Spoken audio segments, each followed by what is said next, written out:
पुल बनाने वाले रोप्स जिन पे भारी भारी ब्रिजेस टिक जाते हैं, वो मटेरियल कैसे डेवलप होता है? या फिर रोबोट का स्ट्रक्चर हल्का भी हो और गिरने पर टूटे भी ना, ये कौन डिजाइन करता है? ये सब मैकेनिकल इंजीनियर्स का काम है। चलो इसको पूरा रोड मैप से समझते हैं। मैकेनिकल का मतलब सिर्फ फैक्ट्री फ्लोर पर प्रोडक्शन नहीं है।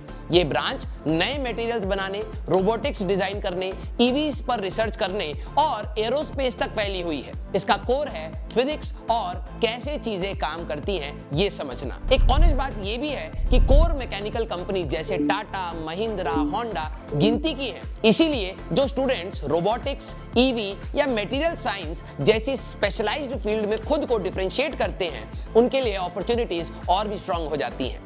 मैकेनिकल के लिए आईआईटी मद्रास, बॉम्बे, दिल्ली और कानपुर स्ट्रॉन्गेस्ट रिसर्च और प्लेसमेंट रिकॉर्ड्स रखते हैं। एनआईटीज में ट्रिची एंड सूरतकल भी अच्छा एक्सपोजर देते हैं। प्राइवेट कॉलेजेस में वीआईटी और मणिपाल जैसे इंस्टीट्यूट्स में भी ये ब्रांच एस्टैब्लिश्ड है। यहाँ भी तुम्हारी स्पेशलाइजेशन और स्किल ही तुम्हें अलग बनाती है। फर्स्ट ईयर में फिजिक्स, इंजीनियरिंग मैथ्स और इंजीनियरिंग मैकेनिक्स से शुरुआत होती है। सेकेंड ईयर में थर्मोडायनेमिक्स, फ्लूइड मैकेनिक्स और मैन्युफैक्चरिंग प्रोसेस के साथ समझ आएगी कि मटेरियल्स और मशीन कैसे बनते हैं। इसी टाइम से टेक्निकल क्लब्स ज्वाइन करो और कंपटीशन में पार्टिसिपेट करो। थर्ड ईयर में मशीन डिजाइन, हीट ट्रांसफर और डायनेमिक्स ऑफ मशीनरी पढ़ोगे। कैड, सीएई या मैटलैब जैसी एक टूल सीखना इसी साल से शुरू कर देना और इंटर्नशिप ढूंढो जहां रियल हैंड एक्सपीरियंस मिले।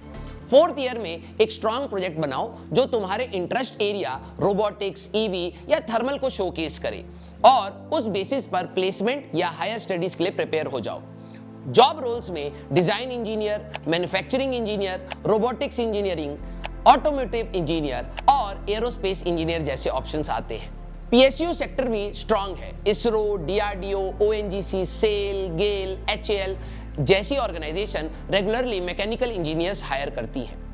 टॉप आईआईटीज और एनआईटी से ग्रेजुएट करने वालों के लिए 10 to 25 LPA एवरेज पैकेज होता है और एक्सपीरियंस के साथ, खासकर अगर तुम डिजाइन, सिमुलेशंस या रोबोटिक्स जैसी स्पेशलाइज्ड स्किल बिल्ड करते हो तो सैलरी ग्रोथ ऑप्शंस भी बढ़ जाते हैं।